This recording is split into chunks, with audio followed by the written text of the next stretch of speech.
Shalom, bertemu kembali dalam Efrata Devotion pada hari ini, masih dalam seri binatang terkecil di bumi yang ketiga yaitu belalang. Amsal 30 ayat 24 berkata, ada 4 binatang yang terkecil di bumi tetapi yang sangat cekatan. Kita sudah belajar tentang semut, kita sudah belajar tentang pelanduk, dan hari ini di ayat 27 kita belajar dari belalang yang tidak mempunyai raja, namun semuanya berbaris dengan teratur. Nah, ada 3 hal yang dicatat Alkitab yang kita baca tadi tentang belalang. Yang pertama, belalang adalah binatang yang terkecil di bumi. Yang kedua, belalang adalah binatang yang cekatan atau bijak, sehingga ada yang dapat kita pelajari darinya. Dan yang ketiga, belalang tidak punya raja, tidak punya pemimpin, tetapi semua baris dengan rapi, dengan teratur. Belalang adalah binatang kecil yang mudah ditangkap dengan tangan, bahkan dijadikan makanan yang katanya lezat. Belalang termasuk binatang yang boleh dimakan, artinya binatang tidak haram dari jenisnya, yaitu bersayap dan berkaki 4.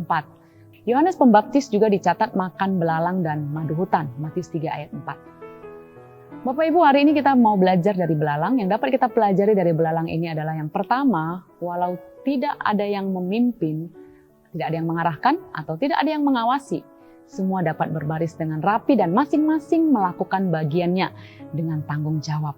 Tampaknya belalang biasa hidup teratur. Tidak ada CCTV, tetapi tetap bekerja. Terkadang kita lebih rajin dan giat ketika pemimpin atau atasan sedang ada di kantor atau kita tahu ada yang mengawasi.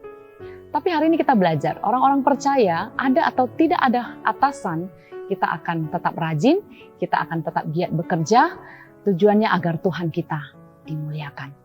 Yang kedua, kita mau belajar dari belalang ini adalah tentang kesatuan belalang. Kekompakan belalang dalam bekerja dalam satu kelompok besar, ini menjadi kekuatan belalang yang kecil tadi. Makhluk kecil, tapi ketika mereka sudah bersama, berkekuatan besar. Tulah ke-8 adalah belalang. Ini memenuhi semua rumah orang Mesir pada waktu itu. Belalang ada di mana-mana dan memakan habis hasil segala pohon yang tumbuh di padang. Ada di Keluaran 10 ayat 5-6. Bahkan Tuhan akan mendatangkan kumpulan belalang sebagai tulah, bentuk hukuman bagi Israel jika tidak bertobat. Yoel pasal 1 ayat 2 bisa kita baca sampai Yoel pasal 2 ayat 11. Kesatuan membuat yang kelihatan lemah dan kecil menjadi kuat. Kita manusia yang lemah. Ketika kita menyatu dengan Kristus, Yesus hidup dalamku dan aku hidup dalam Yesus, ini membuat kita kuat dan tegar menjalani hidup yang tidak mudah, menjalani pergumulan yang sulit sekalipun. Sebagaimana Yesus dan Bapa juga adalah satu. Yesus juga bersatu dengan Bapanya.